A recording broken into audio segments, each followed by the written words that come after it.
30 years? He's doing No, he's always reshuffled laws and things like that. I've talked to him 2 times. And he's like, that's gotta be daytime, right? Turn on the thing. It's on the lawn. Applied for the extra sometimes. Sure. That's, yeah, I remember. Sure. But it might be because we're just talking. Well, that's our rule, that's our rule. Way smarter. Okay. They can That's talk what to I me. heard. I mean, Did you want to change that? they're taping some Yeah, actually, I don't know exactly. Because it's all fine and dandy, but I don't need people that want to change the world. I mean, it's not that big a deal for me, but if, because Jenny and I would watch it together and push it back, and make plans to, nachos and all that, and otherwise, I can't play.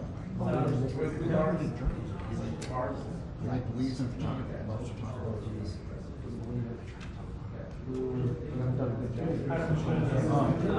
So anyway,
Hey, y'all, one more time, silence all your phones. Make sure your phones are silent. Thanks.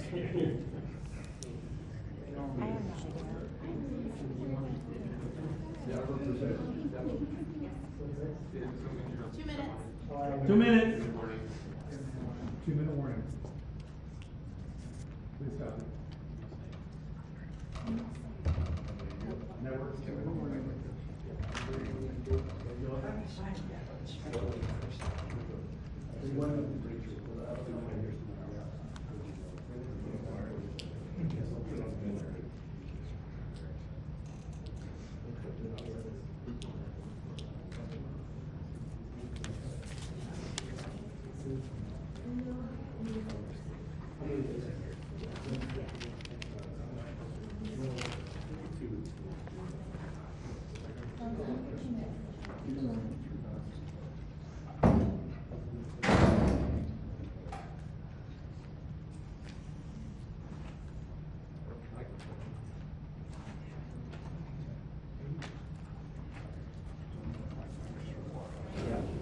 Hey, for the walk up, bring that mic back, just pull the mic back. Yeah, that's perfect.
Hey, everybody.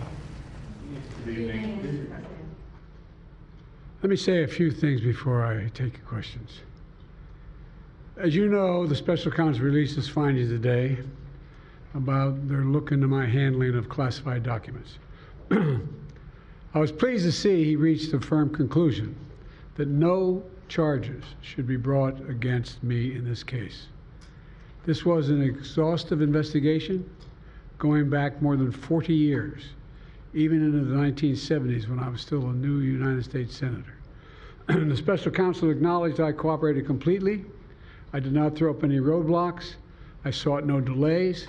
In fact, I was so determined to give the special counsel what he needed, I went forward with a 5-hour in-person interview over 2 days on October the 8th and 9th of last year, even though Israel had just been attacked by Hamas on the 7th and I was very occupied.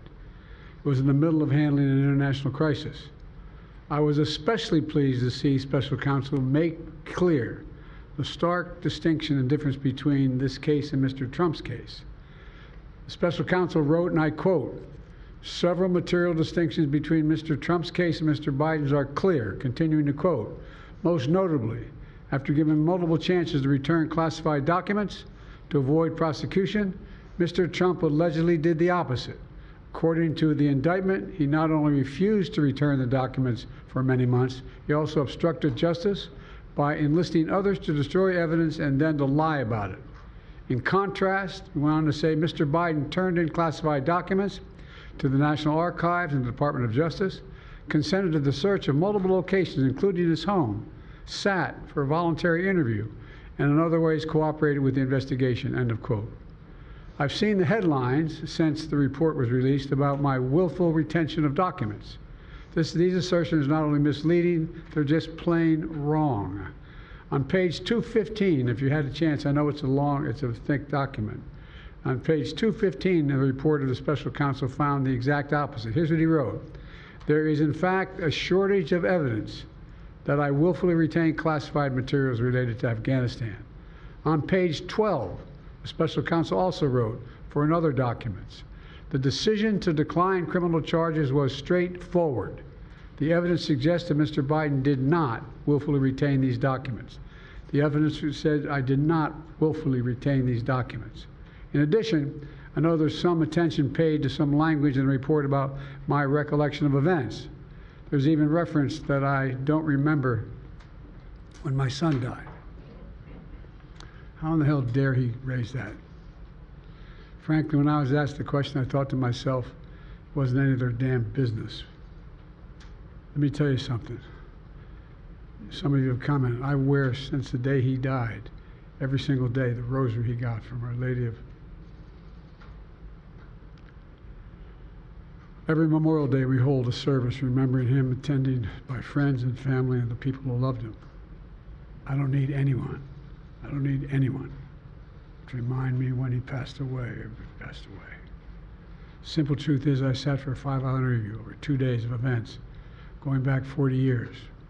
At the same time I was managing an international crisis, their task was to make a decision about whether to move forward with charges in this case. That's their decision to make. That's the counsel's decision to make. That's his job. And they decided not to move forward. For any extraneous commentary, they don't know what they're talking about.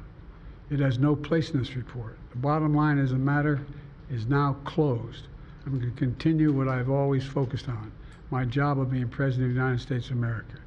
Now, thank you, and I'll take some questions. President Biden, something the special counsel said in his report is that one of the reasons you were not charged is because, in his description, you are a well-meaning elderly man with a poor memory. I'm well-meaning, and I'm an elderly man, and I know what the hell I'm doing. I've been president, and I put this country back on its feet.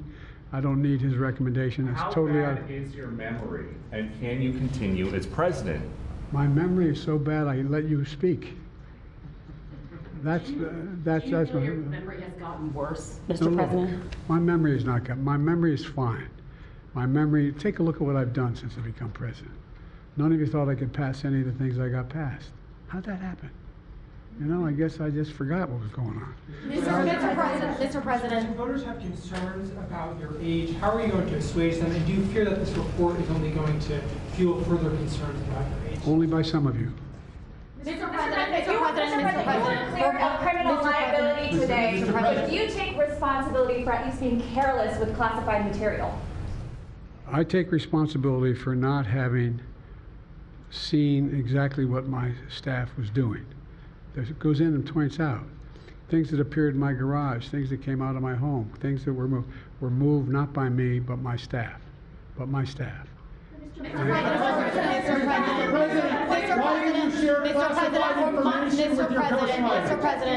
Mr. President, for months when you were asked about your age, you would respond with the words, "Watch me."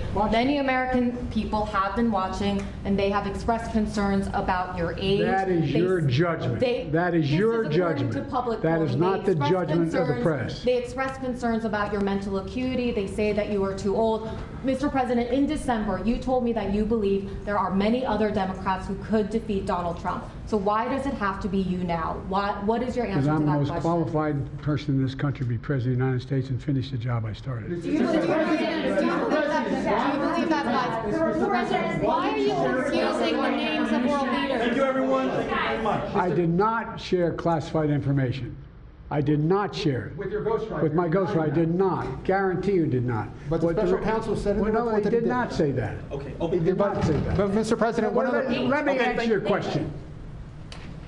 The fact of the matter is, what I didn't want repeated, I didn't want him to know, and I didn't read it to him, was I had written a long memorandum to President Obama why we should not be in Afghanistan.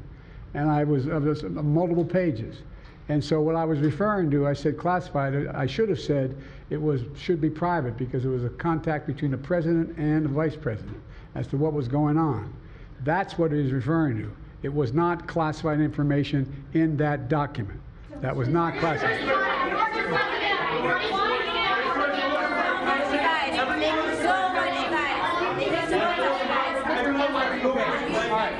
He called on me.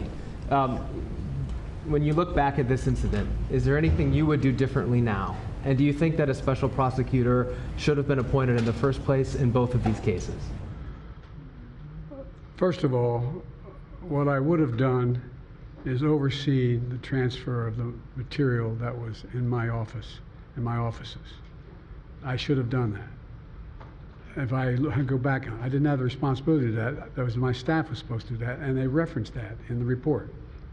And my staff did not do it in the way that, for example, I didn't know how half the boxes got in my garage until I found out staff gathered them up, put them together, and took them to the garage in my home. And all the stuff that was in my home was in filing cabinets that were either locked or able to be locked. It was in my house. It wasn't out like in Mar-a-Lago in a public place and none of it was high classified. Didn't have any of that red stuff on it. You know what I mean, around the corners? None of that. And so I wish I had paid more attention to how the documents were being moved and where. I thought they were being moved to the archives. I thought all of it was being moved. That's what I thought.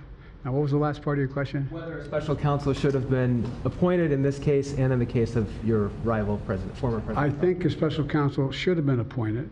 And the reason I think a special counsel should have been appointed is because I did not want to be in a position that they looked at Trump and weren't going to look at me, just like they looked at the vice president. And the fact is they made a firm conclusion. I did not break the law, period. Thank you all very, very much.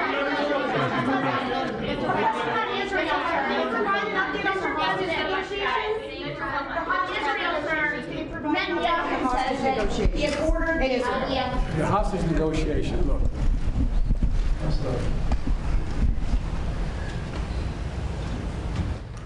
I'm of the view, as you know, that the conduct of the response in Gaza, in the Gaza Strip, has been over the top. I think that, as you know, initially the president of Mexico, Sisi, did not want to open up the gate to allow humanitarian material to get in. I talked to him. I convinced him to open the gate. I talked to Bibi to open the gate on the Israeli side. I've been pushing really hard to get humanitarian assistance into Gaza.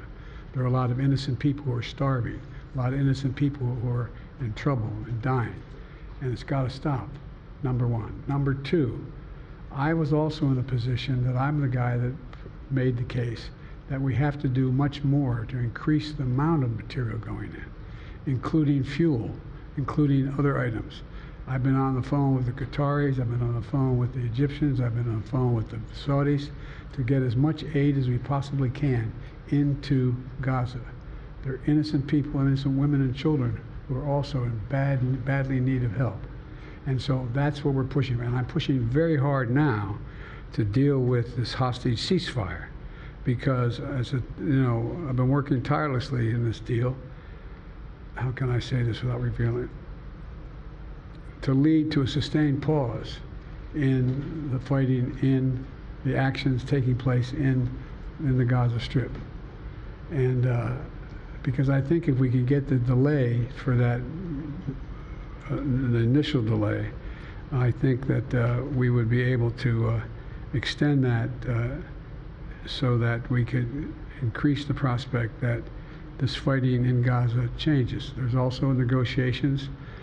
You may recall, in the very beginning, right before Hamas attacked, I was in contact with the Saudis and others to work out a deal where they would recognize Israel's right to exist, make them part of the Middle East, and recognize them fully in return for certain things that the United States would commit to do. And the commitment that we were proposing to do related to two items. I'm not going to go in detail, but one of them was to deal with the protection against their arch enemy to the northwest, northeast, I should say. The second one, by providing ammunition and material for them to defend themselves. Coincidentally, that's the time frame when this broke out. I have no proof what I'm about to say, but it's not unreasonable to suspect that the Hamas understood what was about to take place and wanted to break it up before it happened. Thank you, everybody. We're going to need everybody to hold for a moment.